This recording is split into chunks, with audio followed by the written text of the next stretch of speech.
Chères auditrices et auditeurs, bonsoir, vous êtes à l'écoute de Méridien Zéro, nous sommes vendredi soir. Un opus de plus pour nos aventures radiophoniques. En l'absence du camarade Wilsdorf qui aurait dû être là avec nous, camarade Wilsdorf, nous te saluons. Mais camarade Wilsdorf travaille, lui, monsieur, c'est un de ces nombreux Français qui se lève tôt et qui se couche tard. Et qui, du coup, va se coucher tard ce soir. Voilà, donc il n'aura pas l'honneur, la joie, l'avantage de participer à notre émission. Bref, avant d'attaquer, un petit mot sur ce que la plupart d'entre vous aura constaté, c'est que le nombre d'émissions disponibles sur Méridien Zéro a notablement augmenté.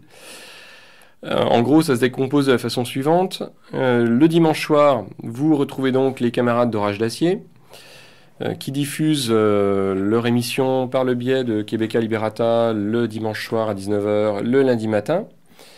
Et ensuite, vous trouvez le podcast de l'émission sur MZ le lundi soir. Le mercredi, tous les mercredis, et ça m'a l'air bien parti, la chronique du lieutenant Sturm. Donc chronique, alors chronique, vous le savez bien, hein, ça a un début, puis ensuite ça s'arrête quand ça veut bien s'arrêter. Donc ça varie en gros entre 10 minutes et 25 minutes pour l'instant, de ce qu'on a pu constater. Bon, vous pouvez en gros prévoir quand même un quart d'heure d'écoute sur des sujets divers et variés, sur ce qui vient à l'esprit du camarade. Bon. Ensuite, une fois par mois, vous retrouverez le jeudi soir une émission que le lieutenant fera avec l'ami Julien sur un décryptage et sur une revue de presse, pas forcément à charge, hein, une revue de presse en général, aussi bien de décryptage de la presse mainstream, comme on dit, que d'informations sur notre presse à nous, sur la grande mouvance où tout le monde s'aime. Ça va sans dire. Et donc, voilà, une fois par mois, le premier jeudi du mois, généralement. Et puis, évidemment, tous les vendredis soirs, votre rendez-vous sur Méridien Zéro. Alors, ça va sans dire, il est évident que le format tel qu'il est actuellement, hein, de blog, ne convient plus. Nous en avons bien conscience. Pour une raison simple, c'est qu'en fait, le blog, vous le savez bien, fait défiler les émissions les unes après les autres. Ça s'empile donc comme un énorme millefeuille. Et une émission vient en chasser une autre. Et du coup, c'est vrai que l'accès en fait aux émissions, alors il se fait par les podcasts que vous trouvez en haut normalement du blog, mais sur le podcast pour l'instant, nous ne mettons que les émissions Méridien Zéro. Il n'y a pas les chroniques du lieutenant, il n'y a pas Revue et Corrigée, il n'y a pas Orage d'Acier. Et c'est à la fois un manque, c'est un petit handicap, et puis d'une façon générale, de toute façon, la lecture du blog devient de plus en plus compliquée et de plus en plus pénible. Nous cherchons donc, et nous allons trouver, bien évidemment, une façon de contourner la difficulté, soit d'avoir notre propre site, où vous pourriez évidemment cliquer et ensuite retrouver les rendez-vous au fur et à mesure que vous le souhaiteriez, soit une autre solution. Alors évidemment, c'est à la fois une question de temps, c'est une question d'argent aussi, parce qu'avoir son propre site avec son serveur dédié, ça coûte quand même un petit peu d'argent. Or, vous le savez, hein, Méridien Zéro n'est pas Crésus, nous ne sommes pas subventionnés par qui que ce soit, et en tout cas pas par Radio Courtoisie, et donc, du coup, c'est vrai que nous avons un petit peu de difficulté là pour l'instant, mais ça va venir, on va trouver, et vous le constaterez de vous-même, parce que toutes ces émissions ont évidemment vocation à être pérennes, à tenir sur la durée, comme a pu tenir Méridien Zéro, d'accord, depuis maintenant 4 ans et demi. Et nous entendons bien que la chronique du lieutenant, Revue et Corrigée, Orage d'Acier, tout ça continue dans les mois à venir. Donc voilà, on y travaille. Tout comme nous travaillons actuellement à remettre en place un studio digne de ce nom, avec une partie de l'argent que vous avez bien voulu nous donner suite à l'incendie d'il y a 1 an et demi. Donc le matériel est acheté, il nous faut maintenant le poser, finaliser le studio. Et nous serons repartis sur une qualité d'écoute qui sera quand même largement au-dessus de celle que vous avez depuis maintenant 1 an et demi. Oui, une bonne année. Voilà. Voilà, c'était les nouvelles de Méridien Zéro. Donc, on va attaquer le sujet de ce soir. Il est face à moi. À côté de moi, le camarade Gérard. Bonsoir, chers auditeurs, chères auditrices. Ouais. Pour cuisiner notre invité est Félix Niche. Je ne sais pas comment ça se prononce d'ailleurs. Niche ou Nièche, c'est comme vous voudrez. Bonsoir aux éditeurs. Niche. D'accord. C'est l'anagramme de mon nom véritable en réalité. Ah, très bien. Bah, moi, j'ai cru au départ... J'ai trouvé. J'ai cru au départ que c'était un pseudonyme, donc c'est en effet un pseudonyme, mais j'ai cru que c'était en gros, ça pouvait renvoyer sur un petit clin d'œil sur Nietzsche. Non, ça aurait été un peu ridicule, je pense. Oui, on sait jamais. Alors là, on voit de tout. Nietzsche, amputé de son T et de son Z, c'est plus Nietzsche. Hein. Remarquez, vous me direz qu'on ferait l'ampute bien de sa misogynie pour en faire Michel Nietzsche, un Nietzsche très, très, très présentable finalement. Tout à fait. Donc voilà. Donc c'est pas le cas. Là. Très bien. Donc ce soir, Félix Niche, on a invité Félix pour plein de raisons, pour plein de bonnes raisons. Pas parce que il est un des poulains, on va dire, de l'écurie contre-culture, que nous saluons, hein, par ailleurs. Ce sont des gens avec qui nous avons de bonnes relations. Mais je veux dire par là que c'est pas du copinage, ce qui n'a rien d'affamant. Hein, on peut en faire de temps en temps, c'est important. Et les camarades de RFM nous ont d'ailleurs invités, comme vous avez pu le voir sur le blog, il y a maintenant 3 semaines, un mois. Mais c'est quand même pas pour ça que nous avons voulu inviter Félix. Félix, nous l'avons invité à la fois pour son itinéraire, pour ce qu'il écrit, parce que il y a des choses qui nous plaisent. Globalement, bon, il y a certaines choses sur lesquelles on pourra discuter un petit peu plus, mais globalement, sur les 6 livres qu'il a pu éditer chez Contre-Culture, il y a quand même beaucoup de bons, et pas mal de choses qu'on peut garder. Et puis aussi pour de l'actualité, puisque nous en discutions hors champ, hors micro, mais le camarade Glucksmann est mort, hein, ça n'aura échappé à personne. Il nous a quittés. Voilà, il nous a quittés. Il a été enlevé. Voilà. Et donc, ça tombe bien. Enfin, je veux dire, ça tombe bien. Attention, Jean-Louis. Oui, non, tout à fait.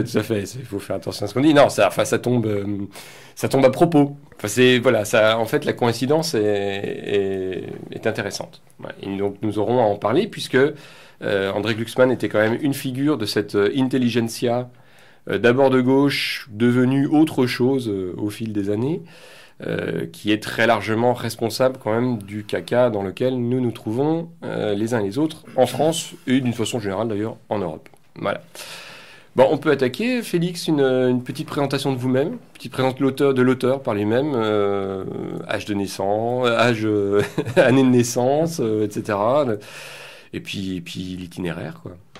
L'itinéraire, je ne suis pas sûr qu'il présente un grand intérêt. Je sais à quoi vous faites allusion, c'est à mon passé dans l'ultra-gauche. Hein. C'est ça. C'est cela. C'est ça, je vous le confirme. Mais là, je ne vais pas être très bon dans l'exercice parce que... Attendez, je vais jouer le jeu, ne vous inquiétez pas. Mais vous savez, à mon âge, à mon grand âge, je suis né en 1955, donc je suis dans un sexagénaire dorénavant. On passe dans une mémoire seconde, je dirais. Et cette mémoire qui s'encombre le moins possible de tout le fatras des événements, pour passer dans un truc plus englobant, plus signifiant, je ne sais pas comment dire, vous voyez, quelque chose. Et donc j'éprouve quand même souvent une certaine souffrance, non, je cherche mon mot, j'en ai pas un meilleur, mais enfin un désagrément à me remémorer comme ça. Je le ferai volontiers, hein, si vous ne vous inquiétez pas, mais parce qu'il me semble que c'est pas très intéressant. En outre, j'avais quoi ? J'ai commencé, je me suis engagé dans l'anarchisme à 17 ans, et j'ai quitté la Ligue en claquant la porte à 25. Et donc depuis, il y a un bloc de 35-40 ans qui est passé, et on saute à pieds joints, vous voyez, dans le soralisme. Donc ça peut paraître... Enfin, pour moi, en tout cas, c'est vraiment révolu. Et ce que j'ai conservé... Encore une fois, vous pourrez me poser des questions que vous voulez, mais ce que j'ai conservé, c'est uniquement le marxisme en tant que physique sociale, c'est-à-dire, même je dirais, pour être un peu pédant, physique de l'entropie sociale, c'est-à-dire une méthode qui me sert d'outil d'analyse, d'outil de compréhension, qui d'ailleurs chez moi est lié à une métaphysique. Parce que il me semble que là, j'ai connu, à cette époque, une sorte d'école de formation irremplaçable. Et j'ai appris un outil, cet instrument, un instrument qui est conceptuel quand même, parce que le marxisme fonctionne sur des concepts. C'est une méthode, qui me paraît personnellement très supérieure à la géopolitique ou même à toutes les nostalgies. Mais attention, s'il y a des vieillards séniles de mon âge qui m'écoutent et qui sont restés des révolutionnaires impénitents, ils vont se dire, qu'est-ce qu'ils nous racontent? Je ne dis pas que le marxisme était ça, je dis pour moi c'est devenu ça. Le marxisme a été aussi une idéologie, ça a été l'idéologie du prolétariat. Donc ça existe. Il y a aussi un marxisme, disons, universitaire, hein, qui est objet de compilation, de thèses, etc. Mais il demeure pas moins que Marx, il a forgé des concepts, hein, je vais arrêter là, mais qui permettent, à mon avis, ce qui donne d'ailleurs la teneur, je pense, de mes bouquins. Mais ça veut dire qu'actuellement, vous vous définissez toujours comme marxiste ou comme marxien, selon la nuance apportée. Alors, je suppose que c'est pas forcément... Je me définis ni comme l'un ni comme l'autre. D'accord. Parce que, en l'occurrence, je finis juste. Marxien est un concept forgé par Maximilien Rubel, donc qui est auteur, que je pense qui est assez peu usité par nos auditeurs, auteur de l'ultra-gauche, non léniniste, et très critique sur le léninisme, et qui considérait qu'à un moment, Marx avait été dévoyé, et que justement, la pensée marxienne comme outil d'analyse avait été totalement démonté en fait par les léninistes et par d'ailleurs quelles que soient les chapelles du léninisme, que ce soit stalinien, trotskiste ou autre. Oui, je suis assez d'accord avec ça. Ouais. Donc je pourrais dire que je suis marxien au sens où j'utilise cet outil, mais je préfère tout de même reprendre cette définition qui était celle de Raymond Abellio d'ailleurs. Hein. Je trouve que je n'ai aucun point commun avec Raymond Abellio peut-être, mais sur cette question, oui. C'est-à-dire que c'est vraiment une physique. Et c'est pas pour faire pédant que j'emploie ce terme de physique, c'est parce qu'il y a quand même dans le règne de la quantité, dans l'abscisse, dans l'horizontalité des choses, c'est-à-dire dans les événements, dans l'événementiel, il y a quand même des données là qui sont... comment dire, ça me permet il faudrait que vous me donniez un sujet dans lequel je pourrais utiliser cette méthode. Voyez. Par exemple, si vous prenez des questions comme la question juive, la question, si vous voulez, on pourrait l'aborder avec Luckmann. Je pense qu'avec cette physique, on fait... c'est difficile, mais en même temps, quand on la possède, je trouve que c'est plutôt élégant parce qu'on fait... l'économie de théorie, genre les protocoles des sages de Sion, alors je ne vais pas parler comme aujourd'hui, comme les crétins qui nous dirigent, de la théorie du complot, que j'appellerais plutôt la version policière de l'histoire, mais il y a effectivement une manière de voir l'histoire, la politique, comme résultat de la volonté des hommes. Ça, c'est pas la vérité. Hein. En réalité, l'homme fait son histoire, c'est certain, mais il ne la fait pas consciemment. En tout cas, il ne la fait pas immédiatement en ayant tous les paramètres. Il y a ce qu'on appelle un côté objectif, c'est-à-dire que d'abord la totalité se produit et ensuite l'homme tente de s'y adapter. Voilà. Enfin, si vous voulez, je développerai un peu plus cela avec Glucksmann. Ouais. Le marxisme, je pense, pour une bonne partie de nos auditeurs, quel que soit leur âge, ça reste associé à ce qu'on a bien voulu leur en dire à l'école, et puis généralement à des concepts, alors de grands concepts qui sont le matérialisme historique, la lutte des classes.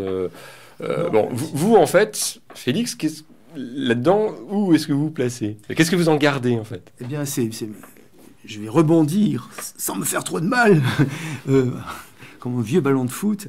Justement, je prends au vol ce que vous dites. Voilà une vision du marxisme qui est classique, donc le matérialisme historique et la lutte des classes. Eh ben, déjà, Marx, sur la lutte des classes, il a dit, c'est pas moi qui ai inventé la lutte des classes, dit-il, écrit-il. Hein, moi, la lutte des classes, d'autres en ont parlé avant moi. D'autres, oui, des libéraux d'ailleurs. Oui. Donc, c'est pas un concept. Les concepts du marxisme sont la théorie de la valeur, comment une marchandise prend de la valeur, donc la loi de la plus-value, la théorie des modes de production, qu'est-ce que c'est qu'un mode de production, et la théorie de la baisse tendancielle du taux de profit, et ce qui donne une compréhension différente, parce que là ce sont des concepts durs, parce que matérialisme, lutte des classes, on peut être sociologue avec ça, vous voyez. Je pense que la sociologie... il y en a qui ont réussi d'ailleurs. Oui, mais c'est ça. La sociologie est redevenue virulente sur le cadavre du marxisme. Hein. Voilà. C'est ce que, voilà, je suis un marxiste de ce genre, tout en disant que je ne suis pas un matérialiste dialectique, parce que je considère que le matérialisme dialectique, en réalité, c'est une philosophie. Et moi, là-dessus, je suis métaphysicien, je suis plus proche même de Heidegger. Alors vous allez dire, comment ce type fait pour... Non, j'ai pas dit que j'avais unifié. J'ai pas dit que dans ma misérable cervelle, j'avais unifié des modes de pensée si finalement ce qui paraît si antagoniste, a priori. Pas du tout, mais je m'aperçois qu'ils ont... d'abord, ils ont un point commun que personne n'a remarqué. Ce sont les deux seules théories qui ouvrent sur l'idée d'une putréfaction pour le marxisme et d'une involution pour théorie des volats, etc. C'est les deux seuls. Évidemment, ça vous paraît bizarre que je dise ça, parce que les marxistes qui se disent tels aujourd'hui ne disent pas que... Mais alors ça, c'est une erreur, parce que le fondement du marxisme, c'est la compréhension que le système dit capitaliste est complètement putréfié,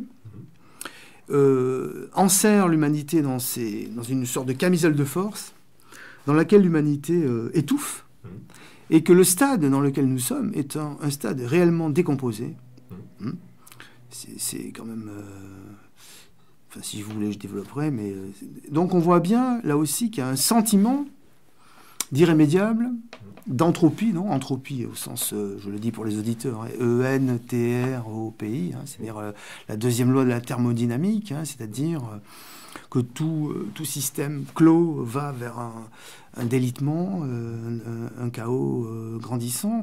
C'est presque du reportage. Quand on regarde notre époque, le terme de décomposition s'applique à merveille, de la même manière que toutes les analyses guénoniennes et voliennes sur l'involution, sur une pensée traditionnelle qui se retrouve aujourd'hui. Quand on lit ce que Evola nous dit, comment a été pensé le Kali Yuga, c'est quasiment du reportage par rapport à aujourd'hui.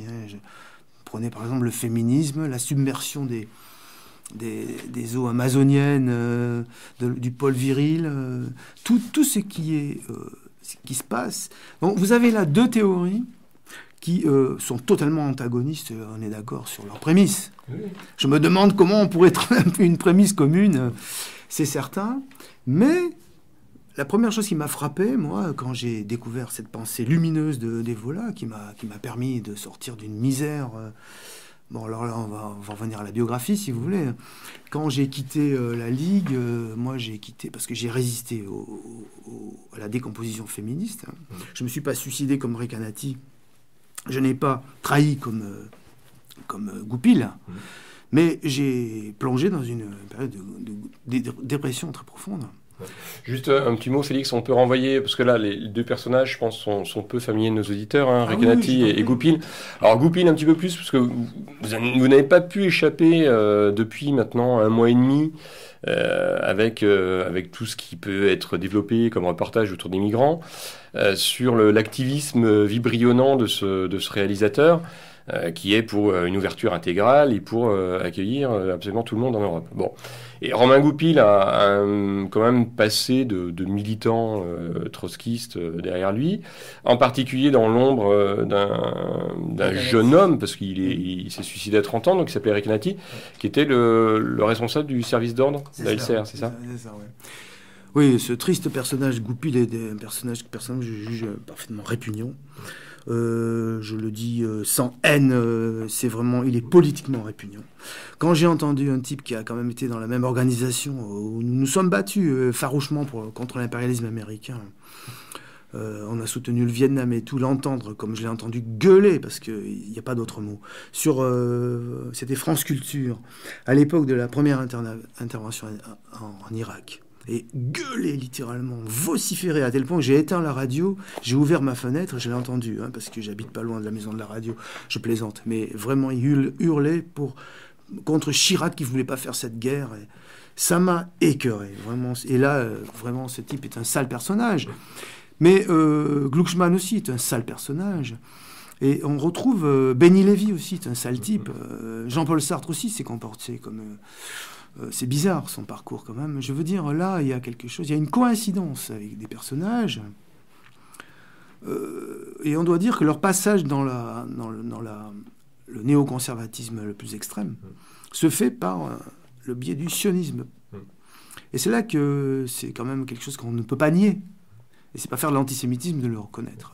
Oui, parce que quelqu'un comme Benny Lévy, par exemple, a fini sa vie comme rabbin, je crois, ou oui, comme carrément, en Israël, c'est-à-dire sur un retour à l'identité et à la tradition, c'est ça, qui en effet en fait un parcours quand même très... Au moins, Benny Lévy qui était un des responsables de la maoïste, de la gauche c'est ça? prolétarienne. Ouais. Oui, parce que nous les Trotsko, les ex-trotskistes, on était, je pense que quand on voit la trahison des Weber, Ben Saïd, tout ça, Ben Saïd, non, il n'a jamais, finalement. Mais la gauche prolétarienne, c'est quelque chose. Il faut songer que la gauche prolétarienne, c'était des types qui avaient théorisé le spontanéisme, c'est-à-dire quasiment la lutte armée. Ceux qui étaient diplômés, ils allaient travailler à une usine. Glucksmann, il écrivait des articles enflammés à la brasserie Lippe. C'est absolument vrai. C'était des bourgeois. Et comment ces jeunes gens se sont laissés diriger par eux? Parce qu'il y avait effectivement, à ce moment-là, personne ne soupçonnait un antagonisme. D'ailleurs, ça, c'est une question que je laisse ouverte. Étaient-ils des traîtres qui ont voulu manipuler? Ou ont-ils trahi un idéal qui aurait été le leur? Moi, je laisse à chacun... ça, c'est une question qui est finalement une question peut-être personnelle pour chacun. Moi, je pense que non. Je pense que, comme fidèle à mon marxisme, je dirais que il y a eu, dès 1964, ce qu'on peut appeler une vague révolutionnaire qui a déferlé sur le monde. Moi, je l'ai ressenti, j'étais tout petit. Pas en 64 quand même. Mais en 68, pendant la grève générale, j'ai senti un sentiment cosmique, comme ça, quelque chose d'énorme. Et c'était vrai, c'était énorme quand même. Le peuple vietnamien qui a fini par triompher contre l'impérialisme. Les étudiants de Berkeley. Si vous voulez voir des vraies répressions policières contre des jeunes, il faudrait retrouver les vidéos de la manière dont les flics américains cognaient. Là, ça vous ferait drôlement rigoler de voir les antifas à Calais ou je sais pas où. Là. Oui, parce que l'image généralement qu'on a du mouvement hippie, c'est en fait c'est sa décomposition justement, c'est le mouvement Baba Cool, tout ça. Oui, tout. Il y a eu quand même en effet au niveau du mouvement hippie des mouvements d'affrontement qui étaient. D'ailleurs, il y avait un petit film qui était célèbre, donc c'est au cinéma, il faudrait faire des recherches. Où on voit d'ailleurs une fille qui met la fleur dans un fusil. Oui. Et le CRS, le flic américain la massacre, littéralement, la tire par les cheveux, on voit presque les dents, vous savez, giclées de sa figure. C'était une violence inouïe. Il faudrait que les jeunes voient ça quand même. Et c'est amusant. Et en même temps, la CIA, le pouvoir américain, avec une hantise, c'est que ces jeunes, qui étaient d'abord anti-guerre, qui en avaient ras le cul de ce vieux monde pourri où on ramenait les GIs, il y avait un ras-le-bol. Il y avait une envie universelle de changer le vieux monde pourri, y compris de l'autre côté du rideau de fer. Puisque... Ouais, alors après, l'envie, elle pouvait être un peu poussée, parce qu'il y a, au niveau de la Chine maoïste de l'époque, il y a sans doute une aspiration, mais cette aspiration est très largement conditionnée et orientée par les autorités du Parti communiste de l'époque, enfin en tout cas les autorités maoïstes, on va dire, c'est ça qui était proche de Mao. C'est tout à fait certain. La révolution culturelle s'est produite comme quelque chose qui allait dans ce sens, puisqu'il s'agissait de renverser tout...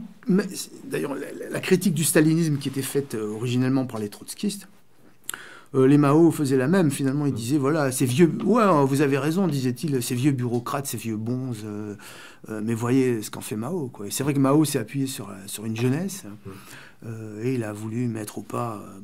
Enfin, en apparence, c'était ça, mais là aussi, ce qu'il faut voir, ou bien Mao, c'était un sacré manipulateur, ou bien lui-même, il a chevauché, enfin, il a surfé sur des choses qui le dépassaient. La réalité est sans doute un petit peu entre les deux, comme d'habitude. Oui, mais sauf à bien comprendre ce qu'est le régime chinois. dès l'origine. D'abord, c'est une révolution paysanne. C'est pas une révolution prolétarienne. Déjà, il faut le remarquer. Quant à Mao, Marx développe un concept qui s'appelle le mode de production asiatique. C'est-à-dire qu'il dit que je suis un peu trop sérieux, là. Non. C'est très bien. Parce que, bon, je sais qu'il y a des jeunes auditeurs et beaucoup de choses se sont perdues. Hein, donc, Mais c'est pour ça, il faut faire œuvre didactique et oui, pédagogique. mais il faudrait... Bon, enfin, alors je vais essayer d'être le plus didactique possible. Ouais. Dans sa théorie des modes de production, donc Marx avait, entre le mode de production féodal, hein, que tout le monde comprend ce que c'est, et le mode de production bourgeois, Marx dit qu'il y a un mode de production qu'il appelle asiatique, parce qu'on justement le retrouve en Chine. Hein. Et ce mode de production asiatique a des particularités. Et notamment celle de ne pas ouvrir sur une possibilité de naissance du capitalisme. Et cette Chine coloniale, néo-féodale et asiate, Marx va quel lapsus étrange, Mao Zedong va entreprendre pour un vrai marxiste, c'est-à-dire pour moi, il va entreprendre de lui faire suivre le chemin de l'accumulation primitive du capital. C'est finalement ce que Mao a fait. Il a fait un capitalisme sous forme collective.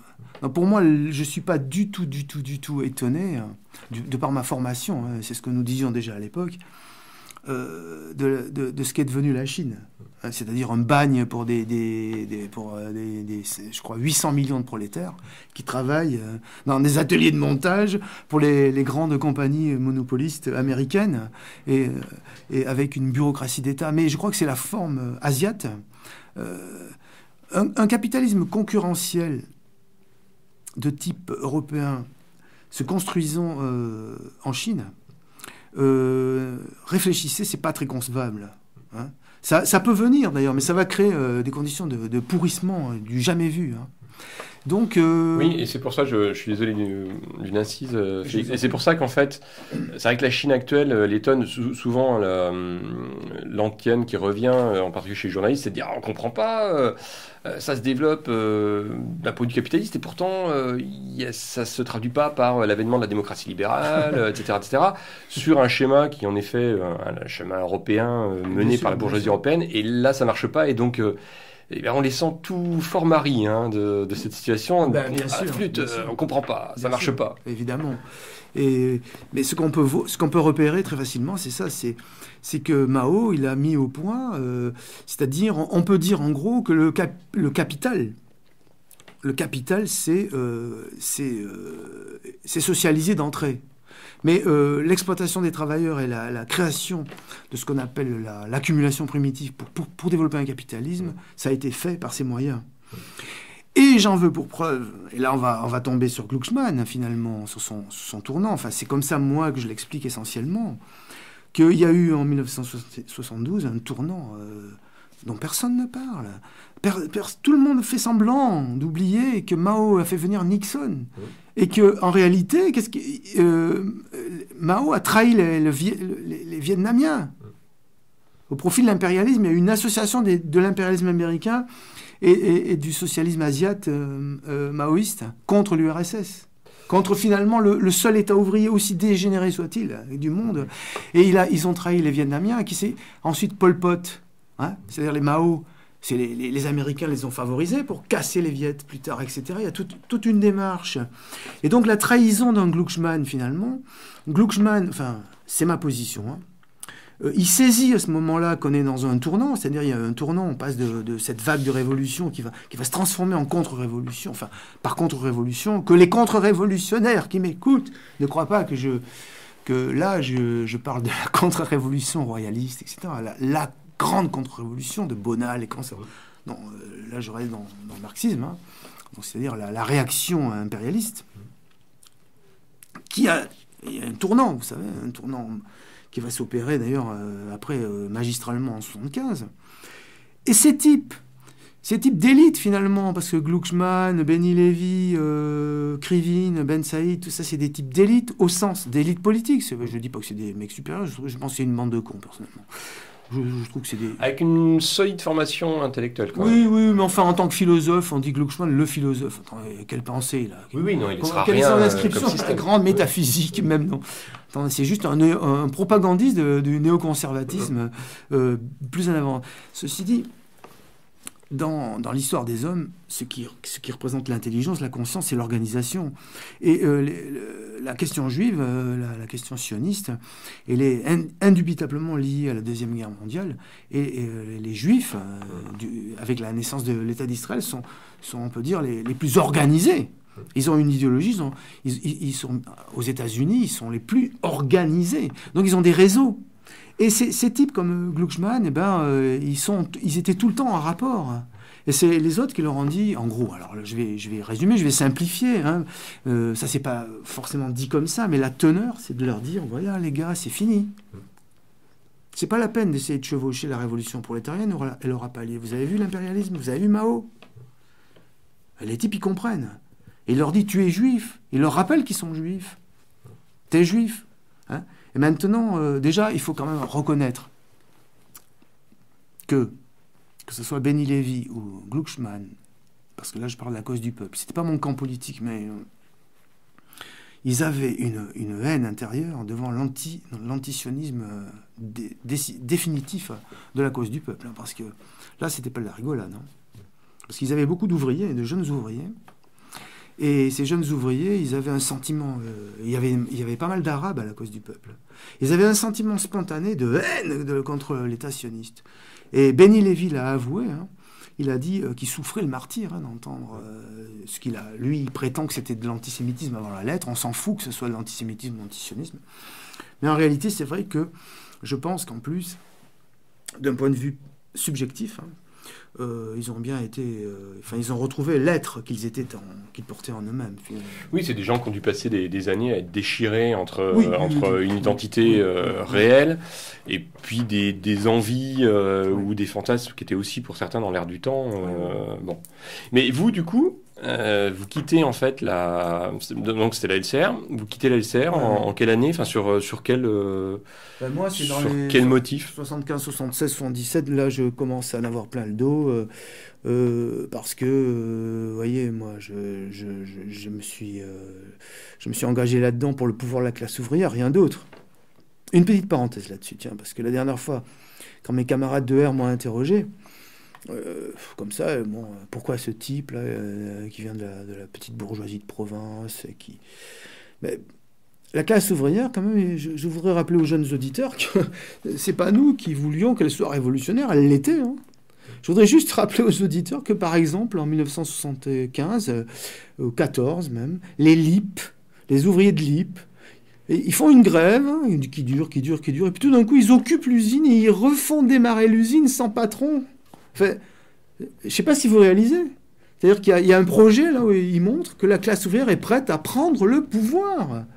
Et je me rappelle, on est tous partis à Besançon, on était 500 000 là-bas, hein, sans mentir. Là, les Mao, les Trotsko, les anarchos, toutes les chapelles, on était bras dessus, bras dessous, hein, sous les hélicoptères qui nous tournaient dessus, pour aller soutenir les travailleurs de l'IP, qui étaient à l'avant-garde, et nous, on était derrière. Hein. Attention, il faut comprendre que la classe ouvrière, après la grève générale de mai 68, elle était tout le temps en état de combativité. Elle était juste contenue par le puissant Parti communiste et la CGT, qui considérait que tout ça, c'était de l'aventurisme.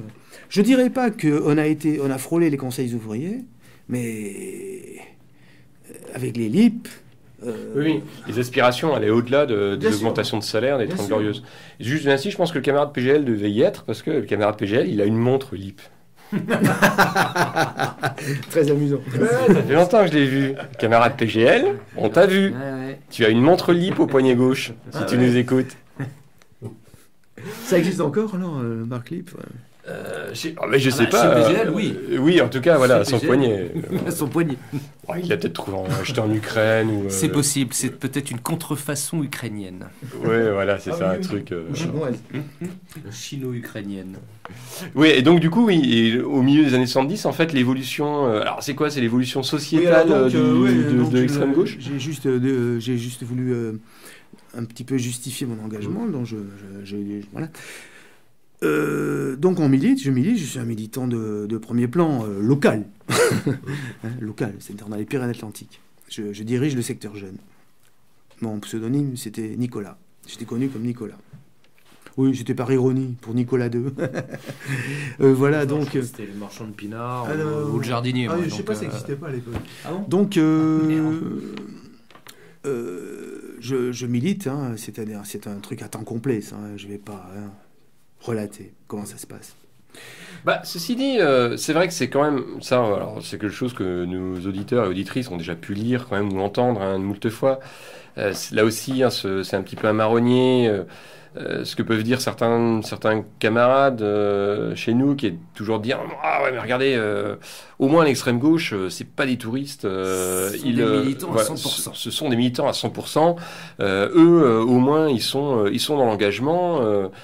Ça se fait pas en pointillé et juste pour s'amuser. Il y a un vrai engagement. Et ça, globalement, oui, on peut reconnaître ça quand même à une partie des militants extrême gauche d'être en effet sur la brèche. De cette époque et encore aujourd'hui. Simplement, c'est plus sur le même sujet. Franchement. Aujourd'hui, quelle extrême gauche? C'est tous des petits bourgeois. C'est tous des... Je vais vous dire ce que je pense de l'extrême gauche. En fait, de la même manière que nous, mais nous, avec beaucoup de vérité dans notre cœur, on rejouait quelque part les années 20-30, parce qu'on n'avait pas on pouvait pas avoir une claire conscience de ce qui de l'inédit, de la singularité de l'époque. C'est ce qui est normal, hein, c'est toujours comme ça que ça se passe. Mais au moins, on était profondément admiratif d'un modèle. Mais je pense qu'aujourd'hui, ils jouent à être ce que nous étions. Ce sont des... Je les crois, là c'est ma propre subjectivité, je les crois parfaitement factices. Je les crois pas du tout honnêtes. C'est pas possible. En réalité, ils ne combattent pas. Pourquoi? Ça m'interpelle, parce que vous dites qu'ils ne sont pas honnêtes. Non, ils ne sont pas... Qu'est-ce qui vous fait dire ça? Parce qu'ils sont dans l'inauthentique. Ils sont totalement inauthentiques. Parce qu'il faut avoir un degré ou de crétinisme avéré, ou de grande trahison inauthentique, pour, par exemple, se battre aujourd'hui pour plus d'immigration, en disant que les femmes sont opprimées par un patriarcat, alors qu'en dehors de toute idéologie, de toute volonté d'aimer ou de pas aimer, on a les preuves objectives, on a les preuves, encore une fois, là c'est du vrai reportage. Prenez par exemple Macron, c'est le prototype, c'est la bête noire de ces gens-là, de ces gauchistes-là, du présent. C'est-à-dire le petit traders de la banque Rothschild qui cumule sur sa personne, n'est-ce pas? Qui est juste ministre des Finances, voilà, qui cumule, voilà, de la France. Et qui est juste ministre. On peut le dire, il est vraiment à la droite du capital. Et il y a même d'ailleurs des gens du PS et du Front de gauche qui ont construit un truc anti-Macron. Donc on peut dire, mais comment ces imbéciles, et oui, je m'auto-censure, j'allais dire ces connards vous ne l'avez pas dit. Je ne l'ai pas dit, vous ne l'avez pas entendu. Peuvent ne pas avoir entendu, je dis bien entendu, ce petit monsieur réclamer plus de migrants. Comment ces gens-là n'ont-ils pas entendu dans Le Monde? Il y a eu une tribune qui est passée dans Les Échos, Le Monde, dans l'Industrie Nouvelle, je crois que ça s'appelle, l'Usine Nouvelle ou quelque chose comme ça. L'Usine Nouvelle. Il y a eu il y a eu un grand placard de Total, Air Liquide et de 5 ou 6 autres multinationales françaises qui nous ont pas habitués d'ailleurs à marcher ensemble pour demander au gouvernement d'être plus tolérant et qui y ait encore davantage de migrants. Donc l'homogénéité parfaite, l'homogénéité criante du grand capital, du gros argent, hein, avec le désir d'immigration est patent. Alors qu'est-ce que c'est? Où ils sont des demeurés profonds, hein, qui soient manipulés par des bandits comme le sénateur Mélenchon, qui est un bandit quand même, c'est un bandit. Hein, l'international qui dit il n'est pas de sauveur suprême, ni Dieu, ni César, ni tribun. Et lui, il se prend le tribun du peuple. Vous voyez. Il a été toute sa vie, il vient du lambertisme peut-être, mais toute sa vie, il a été sénateur socialiste. Lui, au moins, il défend quelque chose. Il peut être sénateur radical. Ouais. Non, mais il ne faut pas déconner. Lui, au moins, il défend quelque chose. Mais ces petits militants de base qui prétendent et puis qui lèvent leur petit poids. Non, moi, je pense très profondément que leur indignation est factice. Mais est-ce que la grille de lecture, Félix, c'est pas celle proposée par Michéa, qui est de dire qu'à un moment, tous ces gens-là sont en effet de gauche? Simplement, ce courant-là dont vous parlez, il a abandonné et jeté aux orties le socialisme et pour le coup le marxisme depuis longtemps. Et ça se voit par plein de petits symboles, je sais pas moi, même d'un point de vue léniniste avec l'abandon du marteau et de la faucille. Enfin, et c'est la gauche. Alors la gauche dans des gradients plus ou moins marqués, gradient Macron, un gradient comment il s'appelle, Besancenot, bon.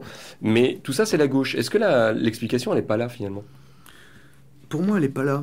Elle est dans le fait que là, voilà, ça c'est ça la physique sociale.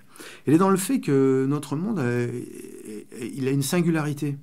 Toute époque, ce qu'on appelle une période politique, hein, d'un point de vue marxiste, toute période se produit avec beaucoup de nouveautés, de singularité. Elle n'est pas réductible à sa causalité.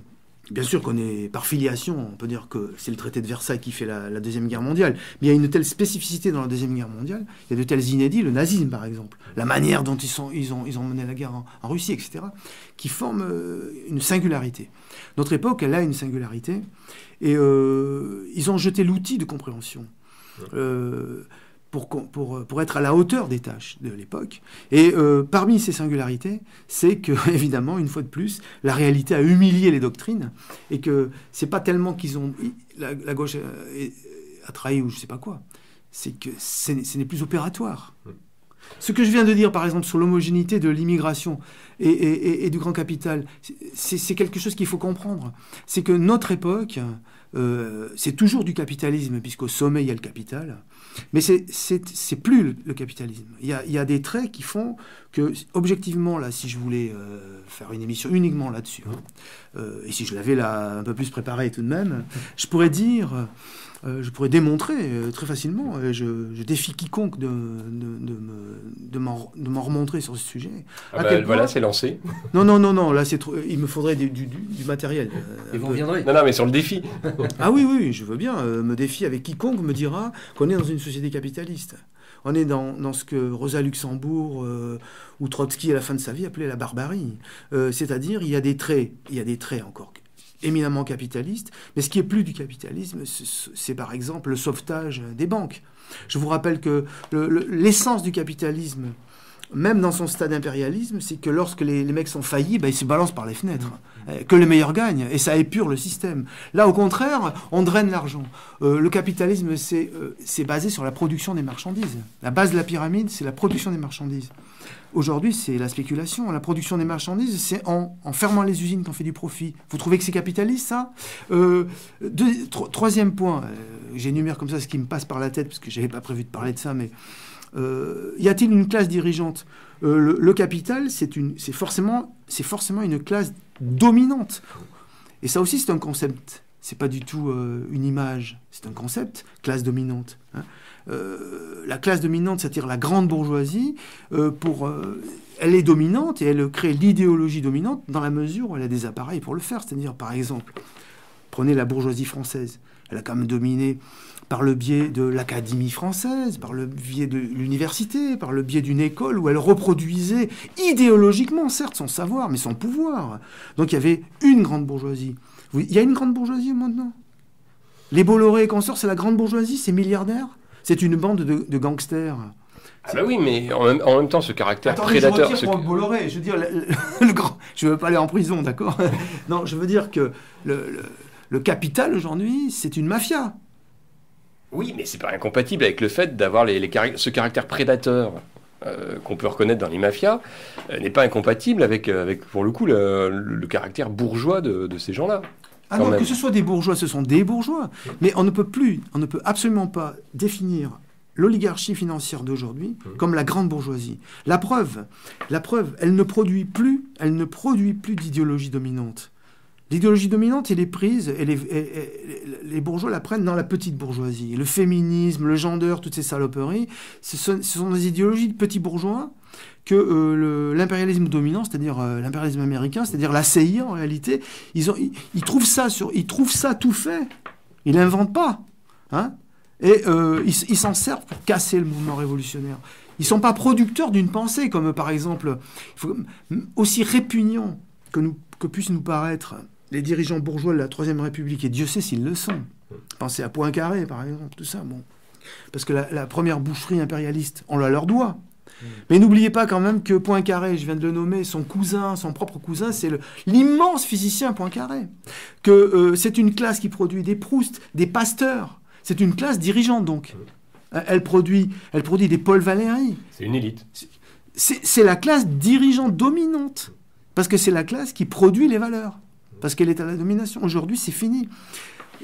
Dès le début du manifeste communiste, Marx dit, dans le manifeste, parce que le manifeste, c'est en gros un petit fascicule pour expliquer l'essence du capital aux prolétaires.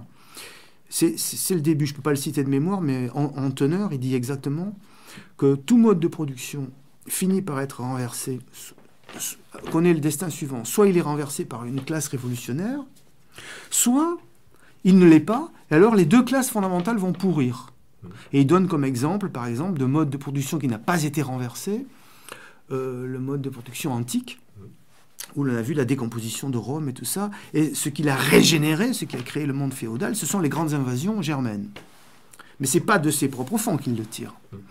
Mais aujourd'hui, l'impérialisme est putréfié, et donc les deux classes fondamentales sont décomposées.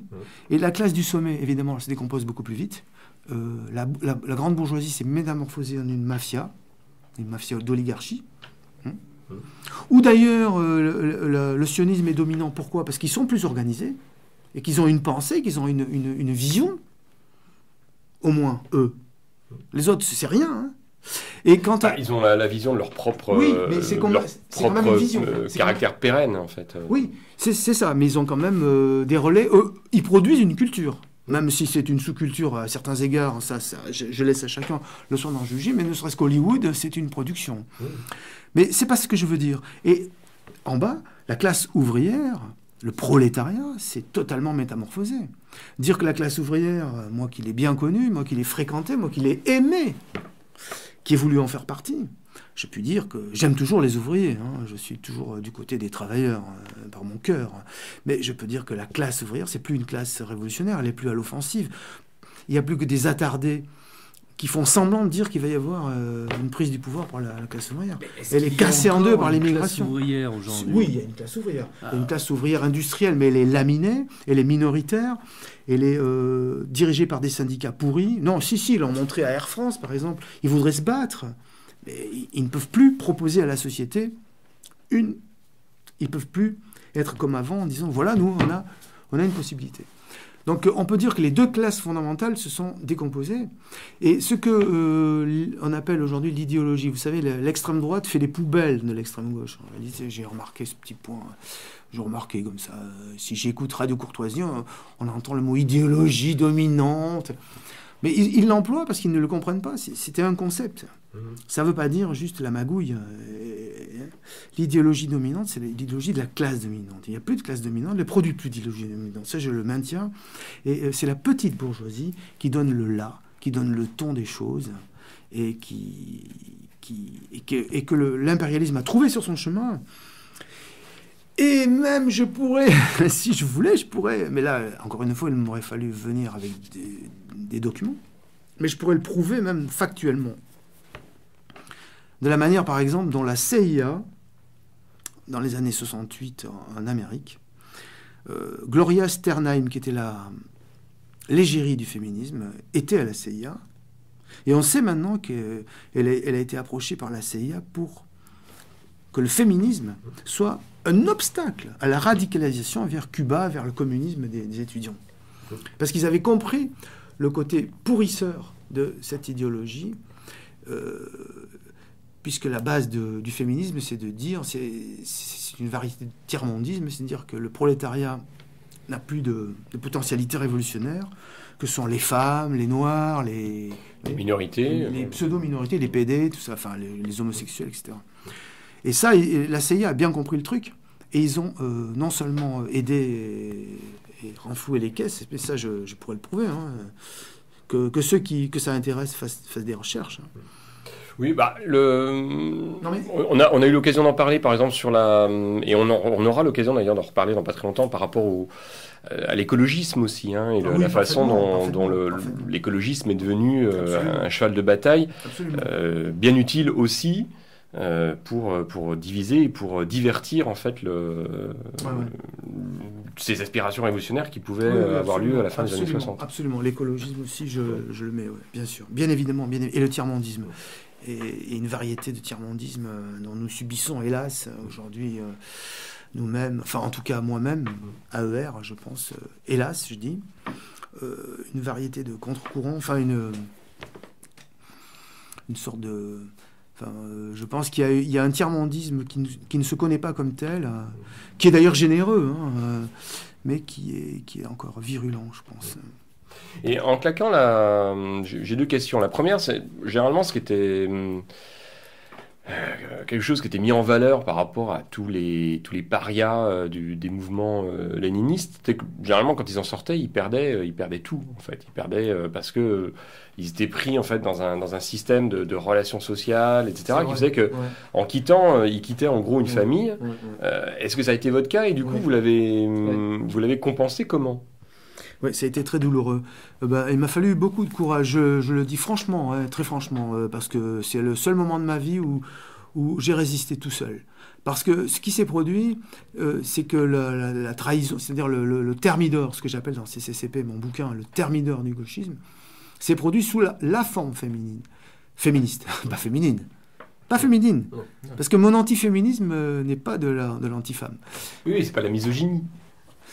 Je m'appuie sur une part de la grande misogynie philosophique, d'Aristote à Schopenhauer, en passant par Kant et tous, pour combattre le féminisme, parce que je pense qu'il y a de la santé dans cette misogynie, mais ça ne fait pas de moi un misogyne, parce que le combat contre le féminisme a aussi sa part anti-masculine, parce que je pense que les hommes sont beaucoup plus responsables.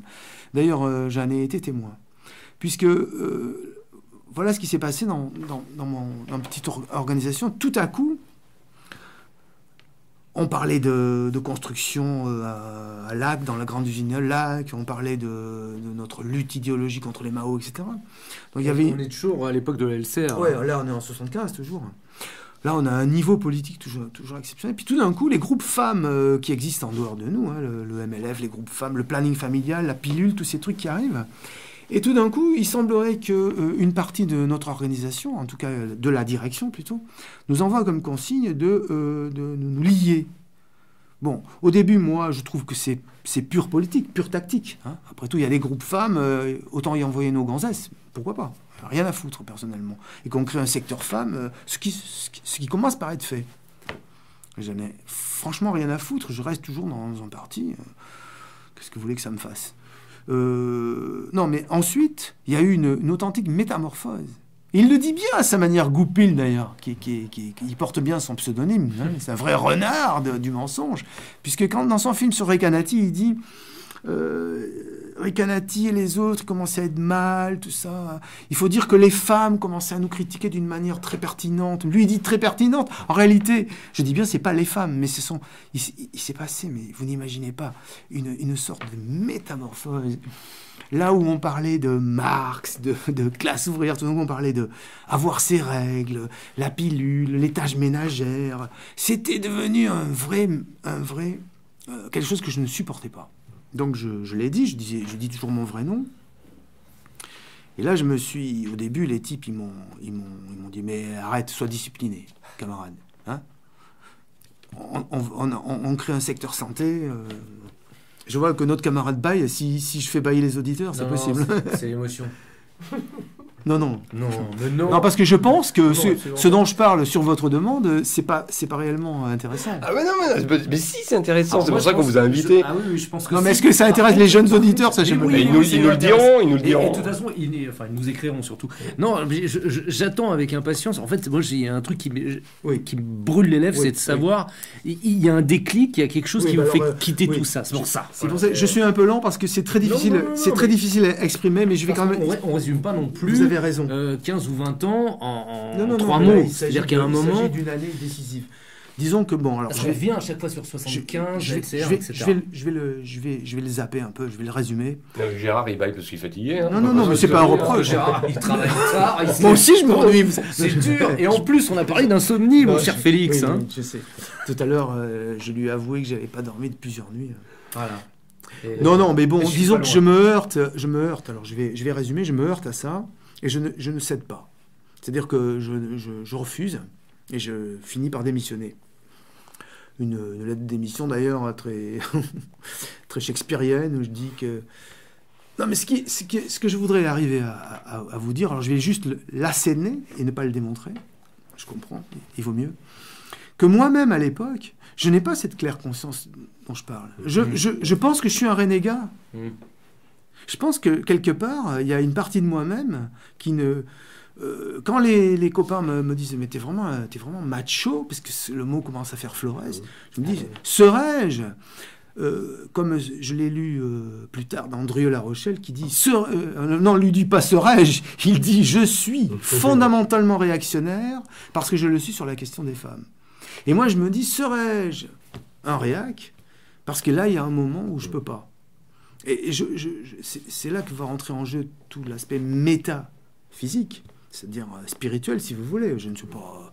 C'est pas un grand mot que je cherche. Hein. C'est, disons, sois toi-même. Tout d'un coup, il y a quelque chose... Et je peux pas. Je peux pas, parce que c'est pas possible. Donc le blocage, c'est le féminisme, en fait. Non, c'est le féminisme en tant qu'il est en train de putréfier. Ouais, parce que attendez, mettons-nous bien d'accord. Je veux pas passer pour un type qui n'aurait pas supporté. Si le féminisme s'était produit en tant que féminisme à côté, et nous laissant nous nos tâches, continuer... Mais littéralement, il a putréfié, il a gangréné, il a décomposé, et c'est très concret ce que je dis. Hein. C'est très concret. Par exemple, moi, je suis remplacé au secteur jeune par une gonzesse dont le seul mérite, c'est qu'elle savait coller des affiches, c'est tout. Hein. Elle n'a jamais pris la parole nulle part. Et là, elle devenait intarissable. Elle prenait la parole tout le temps pour parler des nanas, C'est normal. Les gonzesses, ça prend tout le temps la parole. Non, c'est parce que oui, mais je veux pas. Puis ça parle tout le temps aussi. C'est incroyable. Il y a eu un remplacement. Il y a eu un grand remplacement dans notre petit milieu. Il y a eu également un changement topique, puisque, d'ailleurs, de toute façon, pour résumer, moi, je me suis tiré, mais ils ont tous fini au PS, mais les types de mon âge, ils sont tous au PS actuellement. Alors, Mais en même temps, Félix, là, je vous entends, mais en même temps, le mouvement communiste, il a porté ça, des Alexandra Kollontai, des militants comme ça, soviétiques. Justement. Il faut savoir que Lénine n'aimait pas Alexandra Kollontai. Oui, et il l'a empêché de dire, et il disait à Trotsky, j'ai lu des trucs où il disait, elle nous emmerde celle-là, qu'est-ce qu'elle veut? Et donc Alexandra Kollontai l'a bouclée. Et elle est devenue virulente parce qu'elle est devenue stalinienne en réalité. Ce qui est curieux quand même hein, pour une libertaire. Hein. Bon, passons. Non, le féminisme s'est toujours produit en homogénéité avec le pouvoir. Comme je suis martionnite, c'est-à-dire que je ne crois pas qu'on puisse empêcher la structure du monde, tout gender, qu'on l'on veuille, on restera toujours dans notre espèce. Et on restera toujours sous la... Je trouve plus mes mots, je suis fatigué, là, comme vous voyez. On en parlait tout à l'heure. Ouais. sous le règne du mâle dominant. Et le féminisme, finalement, sont adossés au mâle dominant. J'ai parlé de la CIA tout à l'heure. Elles sont adossées à un pouvoir, c'est-à-dire au mâle dominant actuel. Comme, de la même manière que les femmes, qui sont des caricatures, appartiennent, disons, on pourrait même dire qu'elles sont propriété privée d'un oligarque, je ne sais pas, j'ai cru le lire, mais peu importe. Ukrainien en tout cas. Qu'elles sont propriétés privées, n'est-ce pas?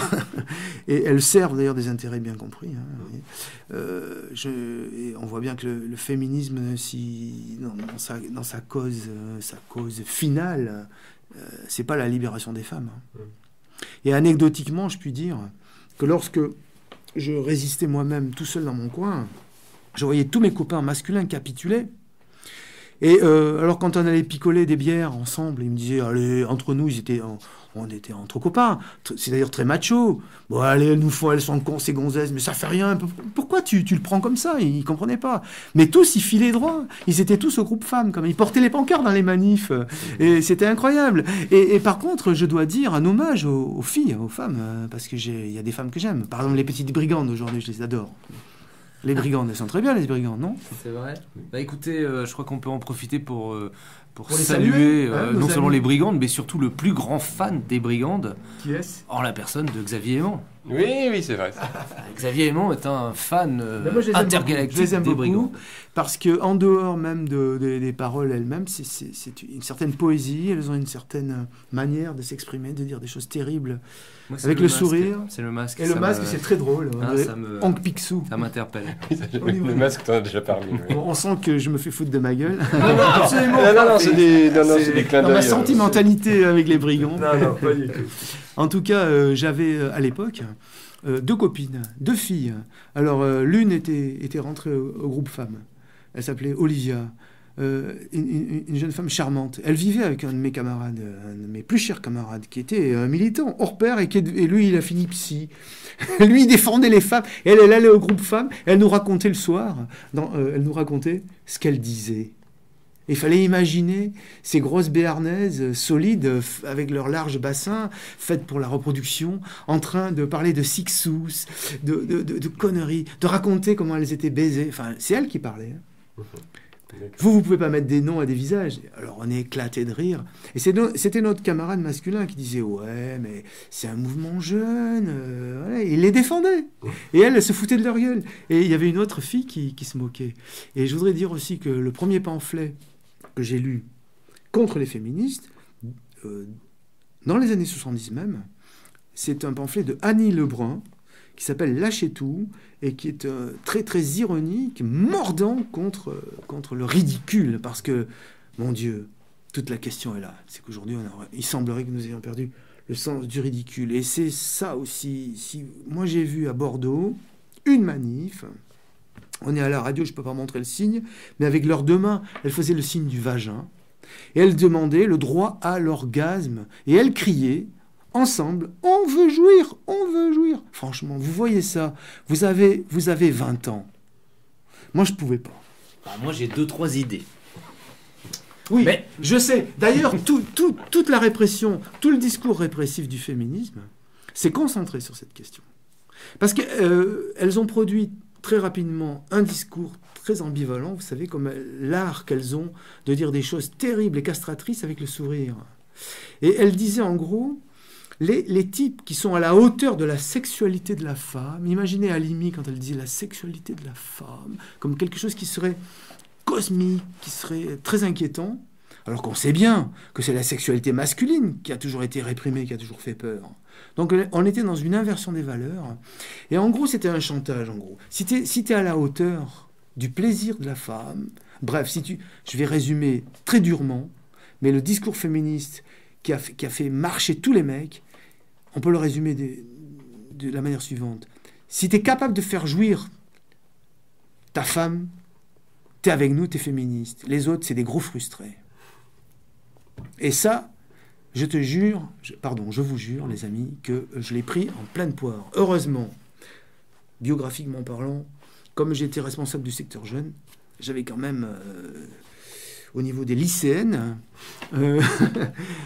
certaines ouvertures, puisque je mettais les lycées en grève avec un porte-voix. C'est bon, donc, il me suffisait de rentrer dans certains bars pour que, aussitôt, les conversations s'arrêtent. Ah, t'as vu, c'est un tel de la fac. Bon.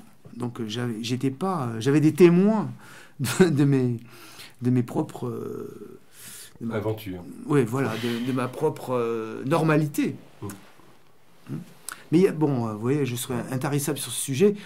Je voudrais dire que j'ai résisté pour tout ça, mais sans en avoir conscience.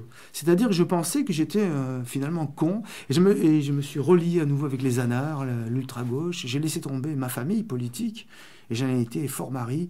Et pour terminer, un jour, comme je suis un trouvère, non pas un chercheur, en farfouillant dans la librairie de la mère d'un de nos camarades de la Ligue, d'ailleurs, où on piquait des bouquins régulièrement. C'était à cette époque, on piquait. J'allais donc farfouiller, et je trouve une petite revue qui s'appelait Totalité. Je la fauche.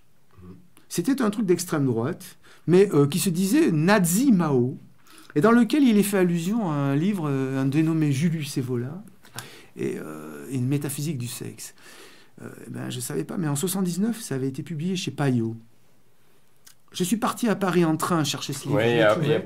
Et ce livre, pour moi, m'a remis. Il m'a rendu heureux parce que je me suis dit, mais je suis ça. Je me suis connu moi-même. Il n'y a rien de mieux dans la vie. Une des plus grandes joies, c'est la joie de se connaître, d'être en accord, d'être accordé. Même si j'ai toujours été au mal, toujours seul, les camarades ne me blairaient pas, mais je m'étais trouvé une voie. Totalité, les lecteurs et lectrices intéressés peuvent vous connaissez Ah oui, moi j'en ai à la maison, oui. Ah ça c'est une vieille revue traditionnaliste, pas dans le sens catholique du terme, traditionnaliste au sens païen, guénonien, tout à fait. Et on peut encore en trouver de temps en temps chez le camarade Vincent, à Facta. Extraordinaire. Donc petit format, une revue rouge et blanche. Exactement, oui.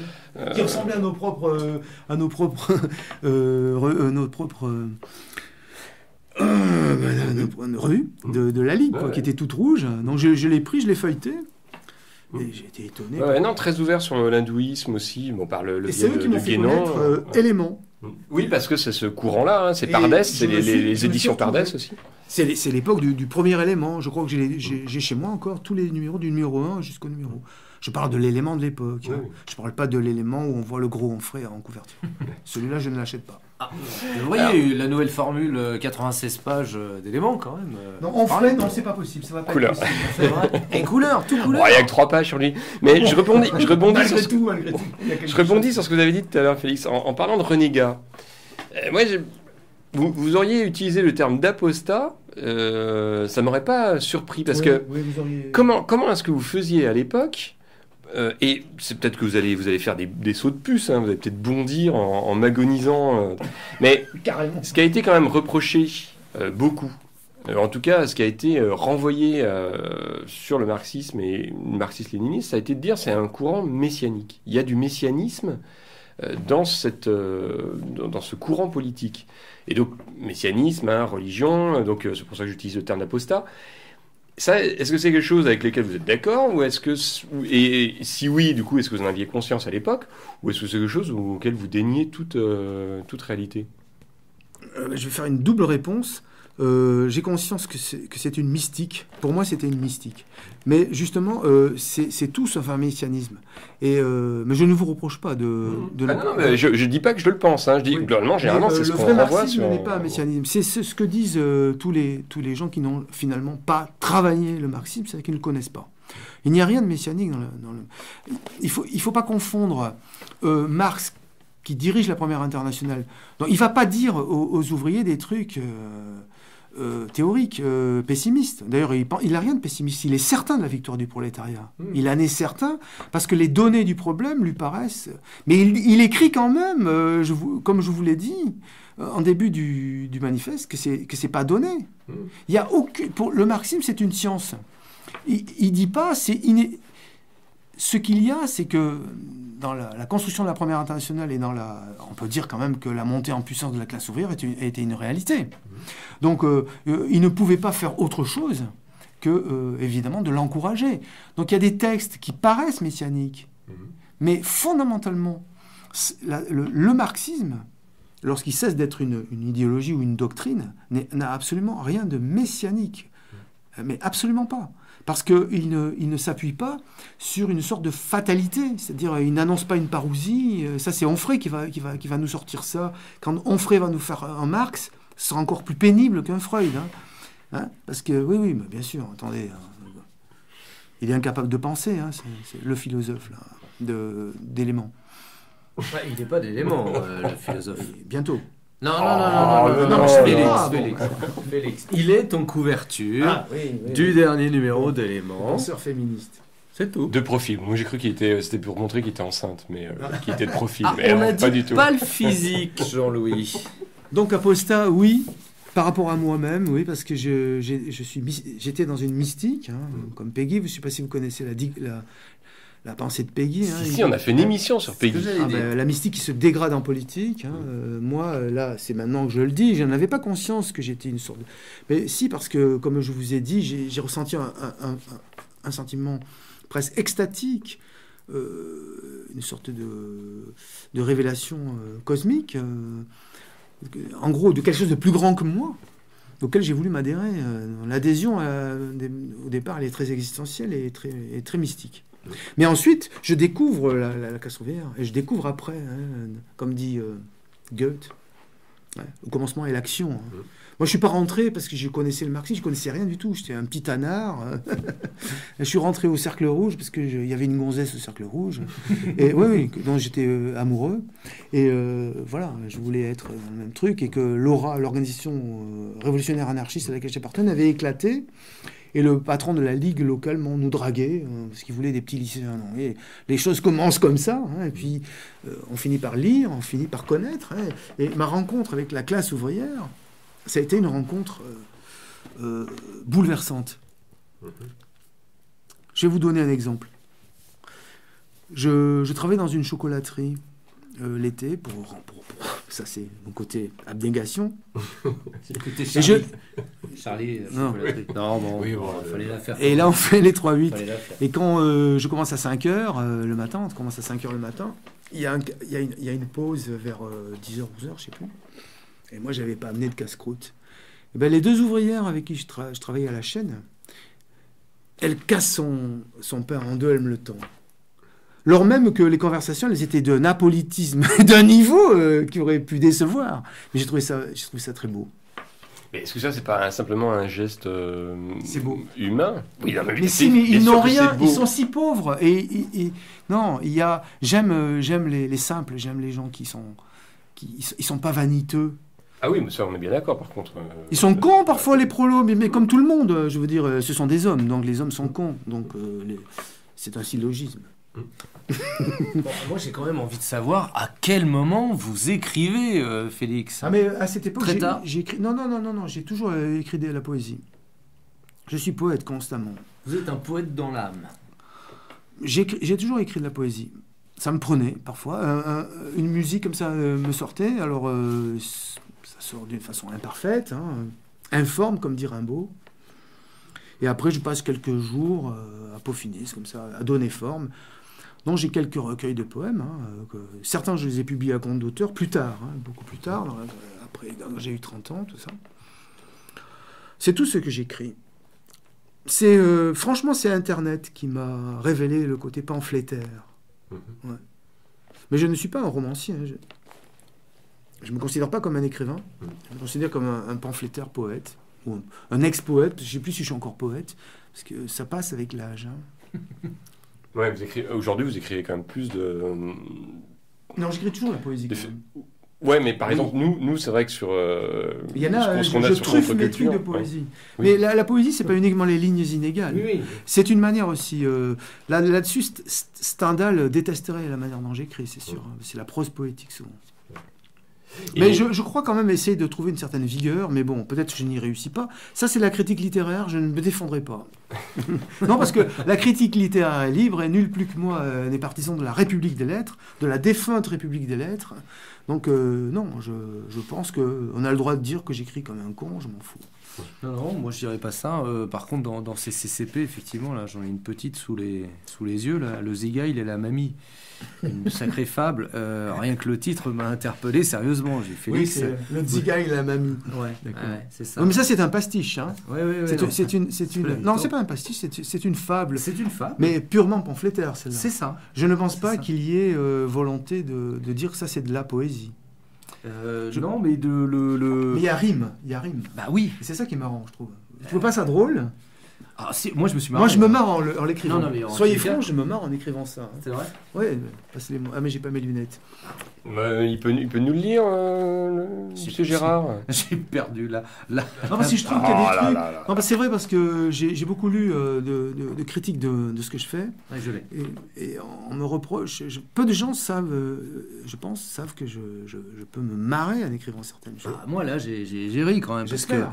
Staline, ayant saigné son armée, se trouva fort dépourvu lorsque le Blitzkrieg fut venu.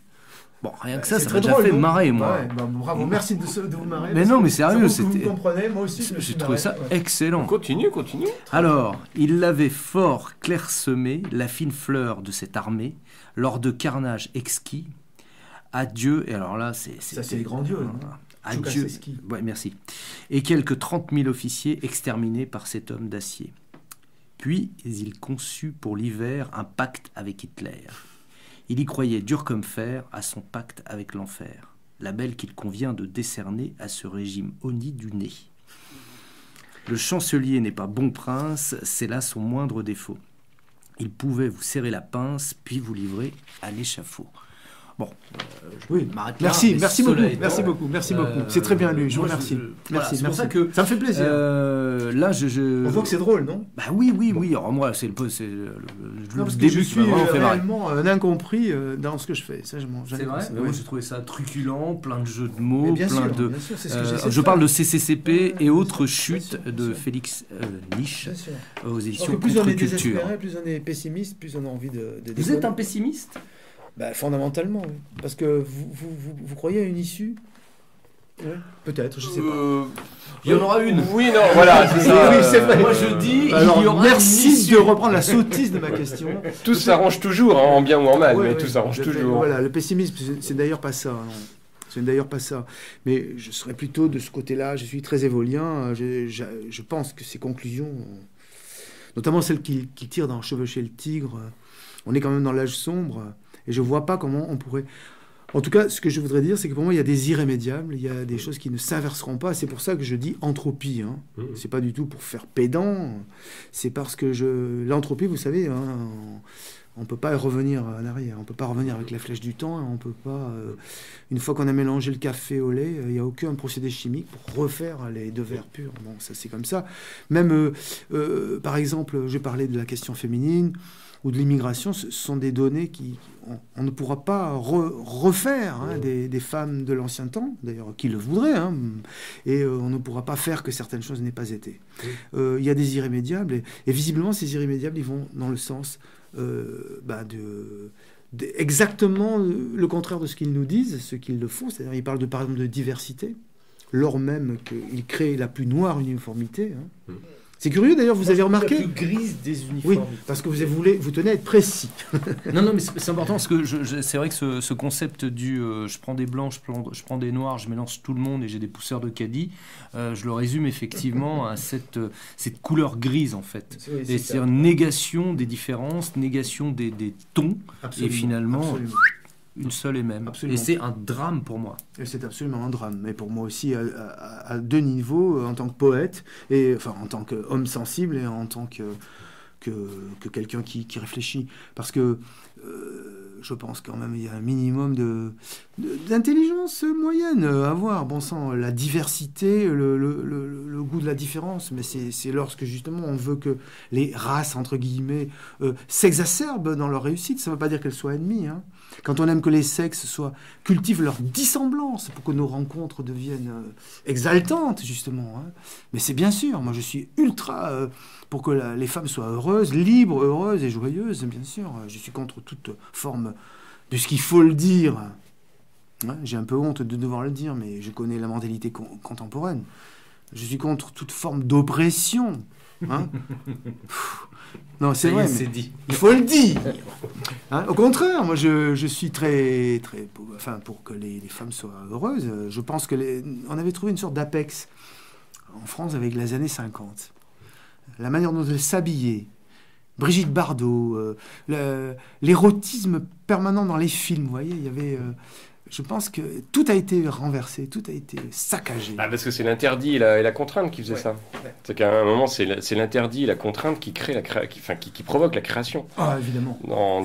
Dans une liberté absolue, il n'y a plus de création. Il n'y a plus rien, puisque justement, il n'y a plus la transgression, il n'y a plus tout ce qui fait à un moment quelque chose. Ouais. Mais pour revenir sur le pessimisme, non, c'est simplement, je pense que là-dessus, je fais mien, et je pense qu'on peut faire, on peut faire ce que disait le lieutenant dans sa chronique de ce mercredi, à dire, à un moment, il y a aussi un côté apocalyptique constamment dit sur tous les tons, qui correspond évidemment en partie à la réalité, mais qui a un côté démobilisateur et dont le but est clairement aussi de déprimer les gens et pour le coup avec un effet anti-révolutionnaire ou contre-révolutionnaire qui est évident. À un moment, ça ne sert plus à rien d'espérer quoi que ce soit, puisque de toute façon, voilà, ça n'arrivera pas, ça ne pourra plus arriver. Je viens de dire que j'étais pessimiste, mais dans mon travail, je suis pas, sauf quand je parle de ma modeste personne, bon, je ne sais pas de casser le truc.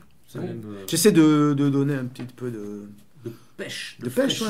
Et même dans la révolte, il me semble que j'essaie de trouver des mots pour... Alors justement, si on revient un petit peu sur vos écrits, à part le CCCP, les autres ouvrages traitent de quoi ? Arabesque traite de... Vous savez, c'est toujours pareil, hein, j'ai une écriture fragmentaire, donc... Ouais, ils ont un thème global, mais il y a un peu de tout quand même. Dans Arabesque, c'est plutôt la Palestine, la question juive et arabe, et nos rapports avec l'immigration. D'ailleurs, je note qu'Alain Soral ne m'a pas censuré. Hein.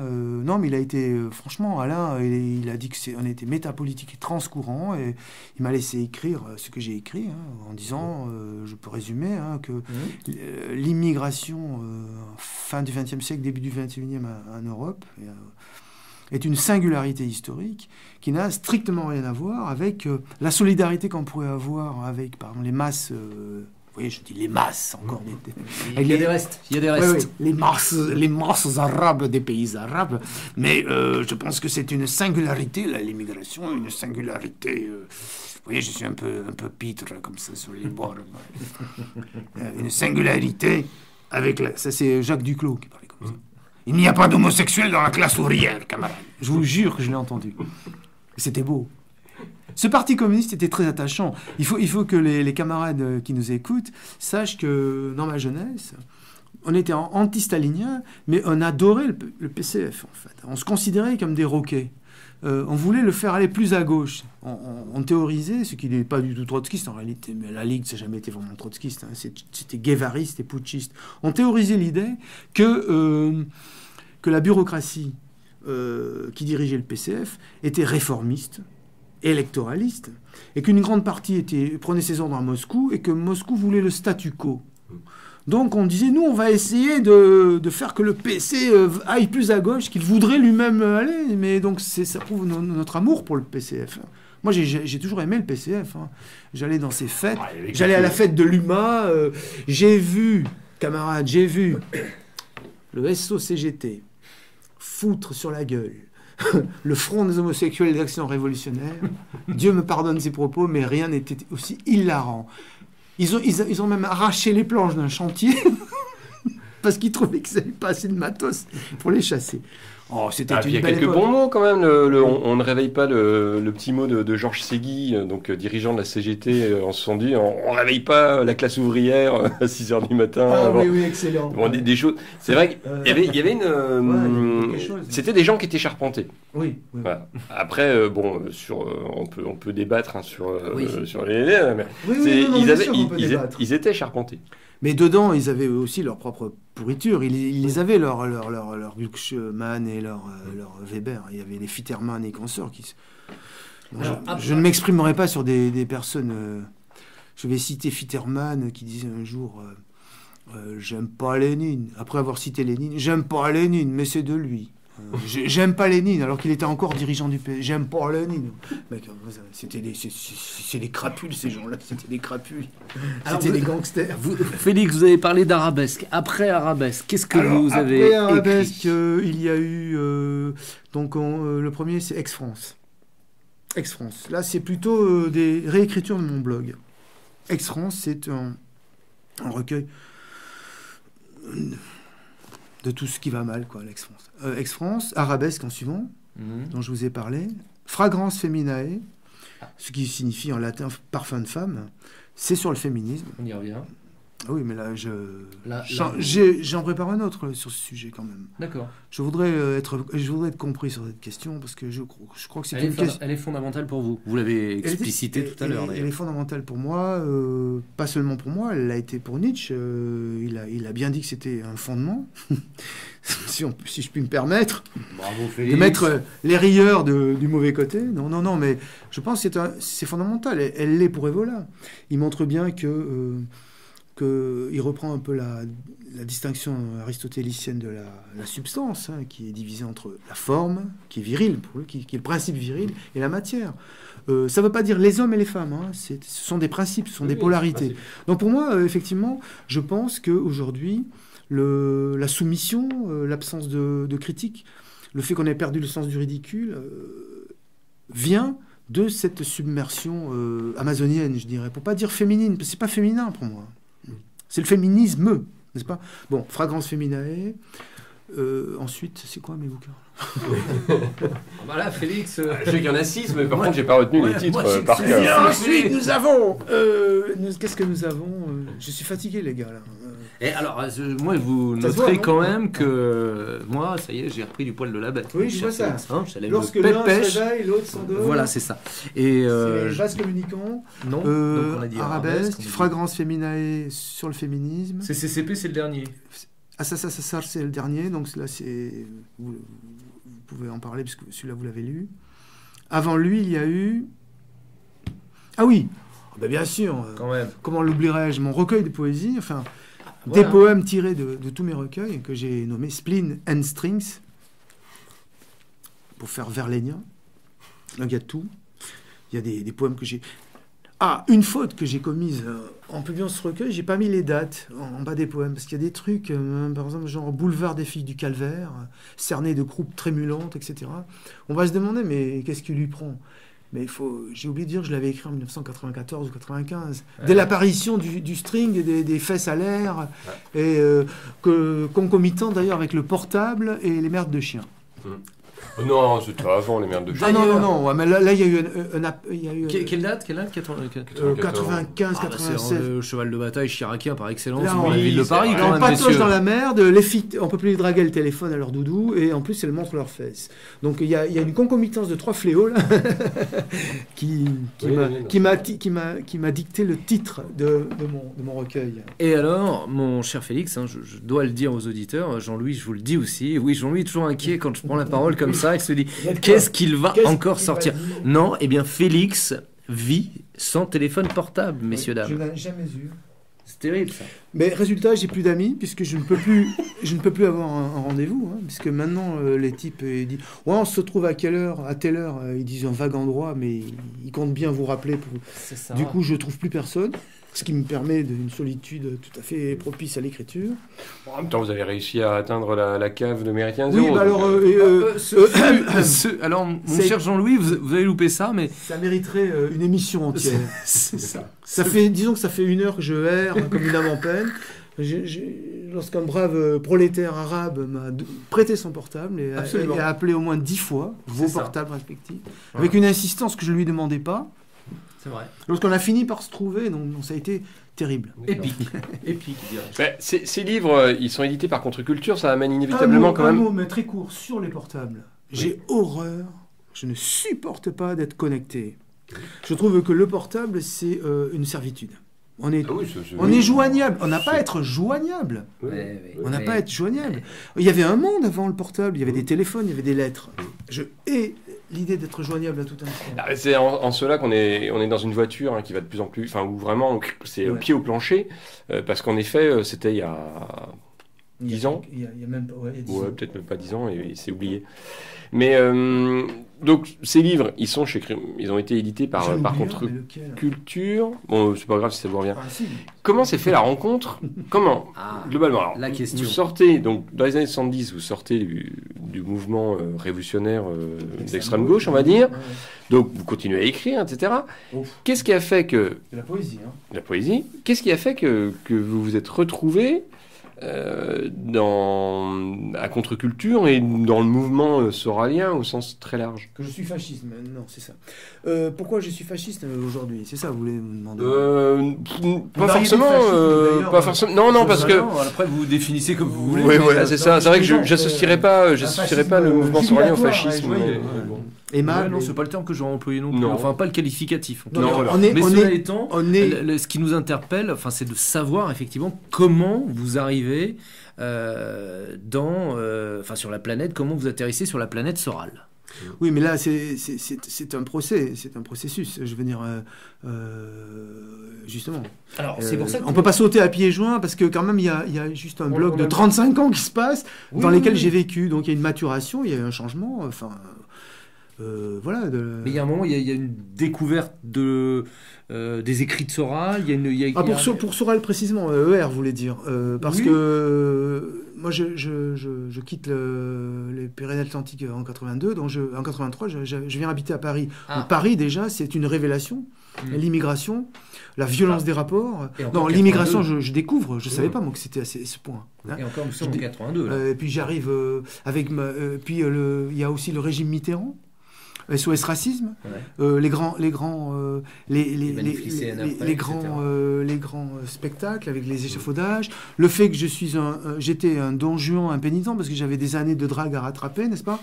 Donc je me rends compte qu'à Paris, un jeune mâle blanc, pas trop mal sa personne parce que ne vous fiez pas au reste que vous avez sous les yeux. Normalement, Félix, vous avez de bons restes. Ne rentre nulle part. Les videurs, judéo-arabes et noirs, parce que là, au fait, là, ils s'entendent bien. Au moins, il n'y a pas de problème, là. Je ne sais pas qui ils sont. Tout ce que je vois, c'est qu'ils me laissent rentrer nulle part. Et ça, je le remarque. Donc, je fais un apprentissage qui me renforce dans des convictions. Je suis un peu fatigué, donc je vais les nommer. J'ai horreur d'étiqueter, mais très identitaires. Très, très identitaires, qu'on pourrait situer dans la droite. Avec un D majuscule. Ce que Alain Soral a résumé, droite des valeurs et gauche du travail.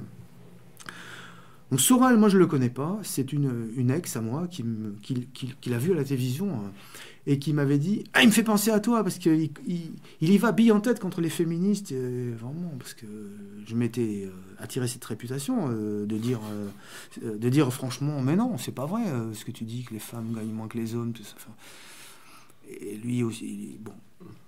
Donc, elle savait que j'avais, par procuration, une sympathie possible. Et je ne sais pas comment, je ne me souviens plus. En réalité, je ne me souviens plus comment j'ai appris qu'en 2007, Alain Soral voulait fonder un nouveau parti. Donc, je m'y suis rendu. Et ça m'a plu, à moitié. Soral m'a plu, bien sûr. Jean-Marie Le Pen et son discours de clôture m'a plu aussi. Les personnes que j'ai rencontrées m'ont paru sympathiques. J'ai dû surmonter une certaine aversion. J'ai cru reconnaître une baboucholaterie, mauvais halo à mes yeux, puisque je pense que René Guénon est une chose, mais c'est la seule fois où j'ai pris la parole dans cette université-là de création de verre. J'ai levé mon petit doigt en disant à un monsieur chauve, et je le décris parce que j'ai oublié son nom, un type de valeur, qui dirige Rébellion, je crois. Alors, Rébellion, on voit, mais moi, le camarade Louis-Alexandre... oui national, un type de pointure intellectuelle, un type de valeur, en plus. Oui, je crois avoir... Je dis pas ça pour me moquer.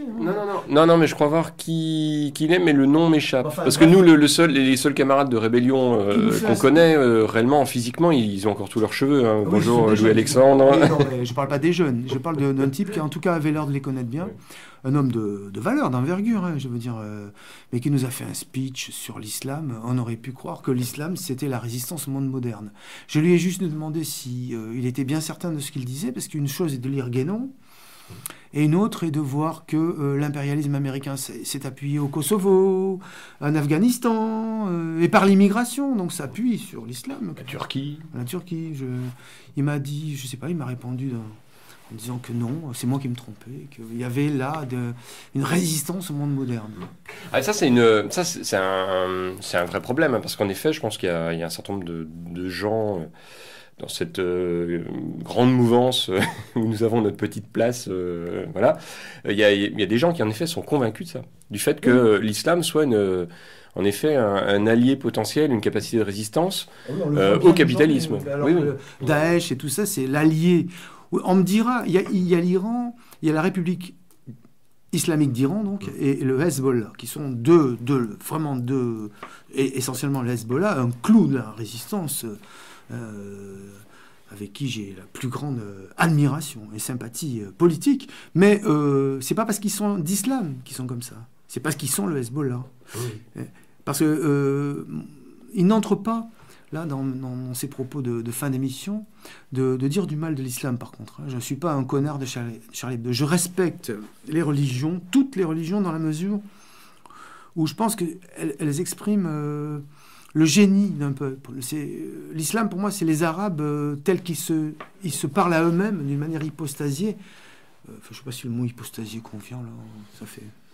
Je sais pas. Il faudra voir ça. Oui. On vérifiera. Oui. Enfin, c'est une hypostase d'eux-mêmes. En tout cas, ils se parlent à eux-mêmes à travers une projection. Donc, j'ai vraiment la conception de Marx de la religion, et donc je respecte profondément cela. Et il n'entre pas dans mes propos de dire du mal de l'islam, mais il y a une manifestation de l'islam en tant que politique, hein, qui est, à mon avis, d'une manière là aussi, c'est criant. Je demande de qui se moque-t-on, quoi. Ils sont les alliés les plus farouches de l'Empire, et même du sionisme. Parce que quand on veut bien se donner la peine d'étudier l'évolution de la résistance palestinienne, on voit à quel point l'État d'Israël a tout fait pour liquider la direction Arafat et pour favoriser ses frères musulmans. Je ne nie pas l'héroïsme de ces gars-là, parce que quand ils se battent, ils sont condamnés à l'héroïsme, et ils sont des héros souvent. Ça, je ne me permets pas de dire du mal en tant qu'homme, mais je suis pas du tout, je suis convaincu. Je peux même en faire une théorie brève, si vous le permettez. Arabesque, je les appelle les deux monothéismes, le monothéisme du marché et le monothéisme métaphysique. Je pense qu'ils ont le même substrat, c'est-à-dire que c'est cette religion semi-féodale et le stade putréfié de l'impérialisme, d'une part, d'autre part, je veux dire, ont tous les deux besoin d'un monde chaotique et d'un monde arriéré. Et c'est sur ce substrat. Je sais qu'ils ne peuvent pas se blairer, mais je vous rappelle que les gendarmes et les voleurs au XIXe siècle en France, ils ne pouvaient pas se blairer non plus, hein, ils se tiraient dessus. Hein. Mais à un moment donné, quand les anarchistes, les vrais, hein, sont apparus, hein, qu'ils ont commencé à balancer des bombes dans la Chambre des députés et consorts, pour lutter contre l'anarchie, eh bien, la préfecture de police a utilisé Vidocq et des bandits. Mais ils se haïssaient entre eux. Mais Ben Laden haïssait George Bush, qui haïssait Ben Laden, mais ils ont bossé ensemble, je suis désolé. Donc moi je regrette, hein, là, je regrette.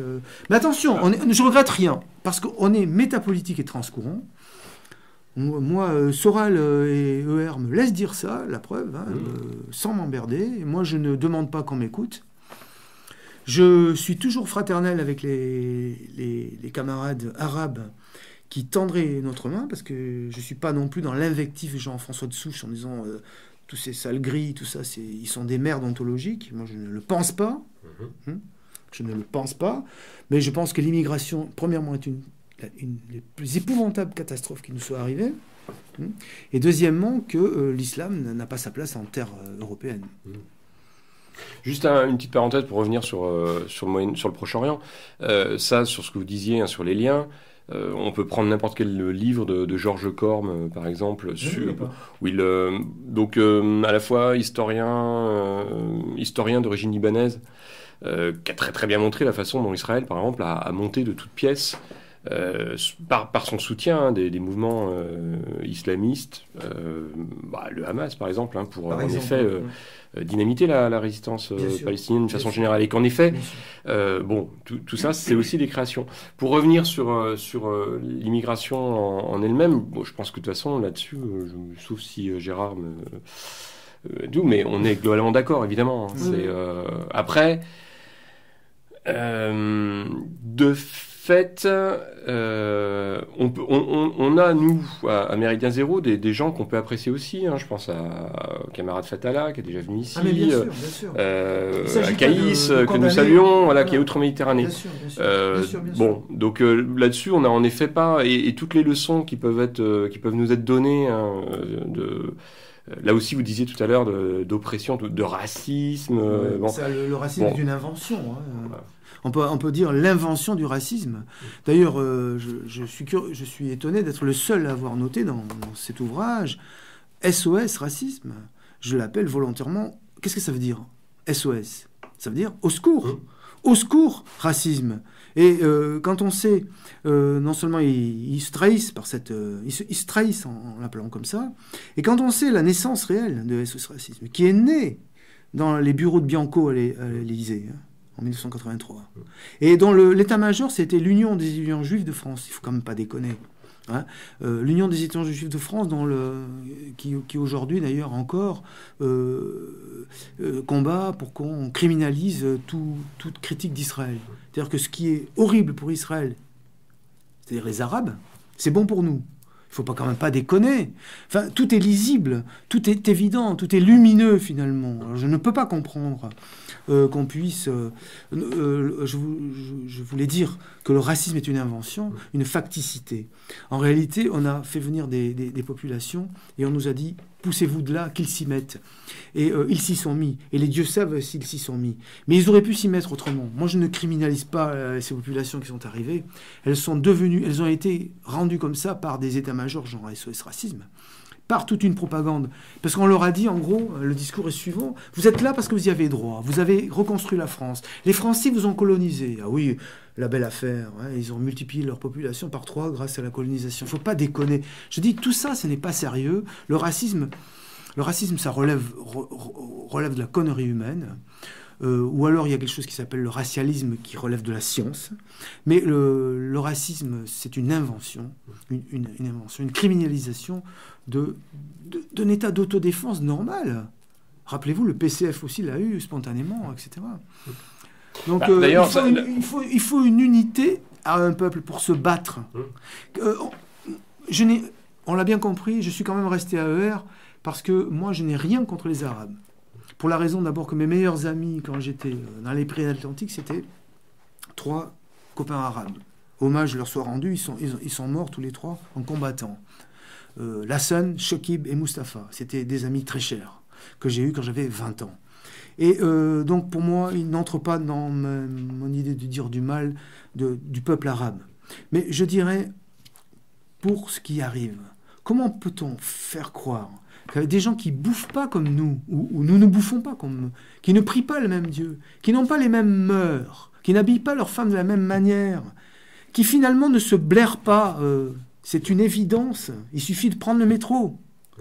Comment peut-on nous faire croire on voit bien que derrière, il y a l'arrière-pensée de l'oligarchie qui veut décomposer les nations. Pourquoi ? Parce que les nations, ce sont des états de structuration.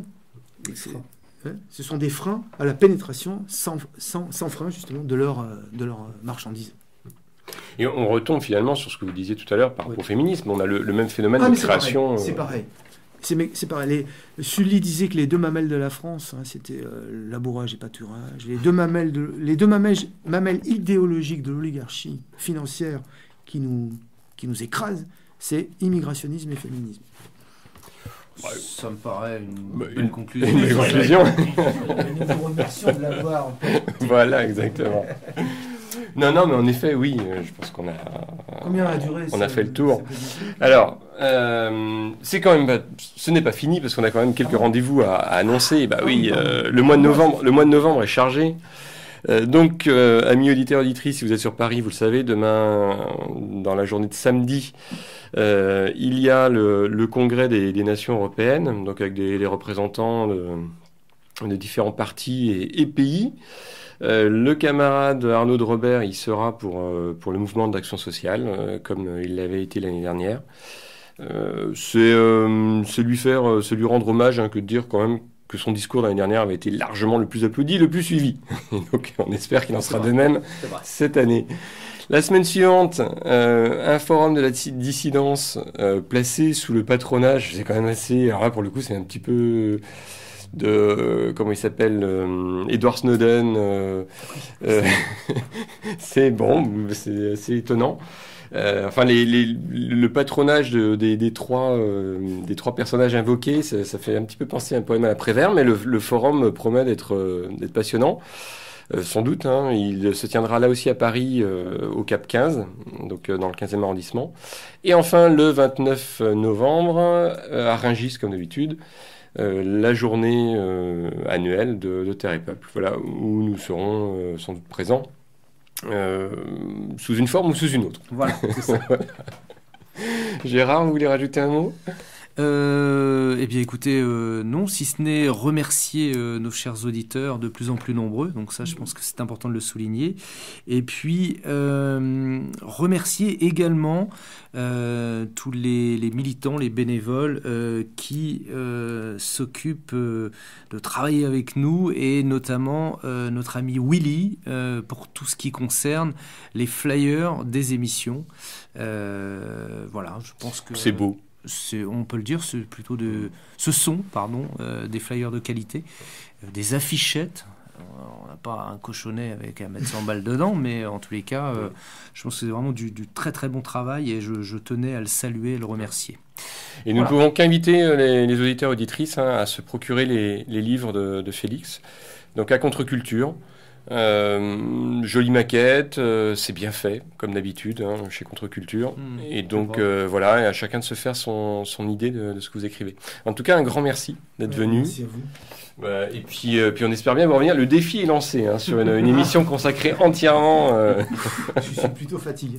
Vis Comica est l'ouvrage que j'ai oublié de mentionner, parce que je l'aime particulièrement. Vis Comica, comme son nom l'indique, c'est des textes très humoristiques. D'accord. Bon, très bien. Eh bien, oui, pour vous, mais... merci de votre invitation, et merci aux auditeurs de leur patience. On lira tout ça. Et puis, à l'abordage... Et pas de quartier.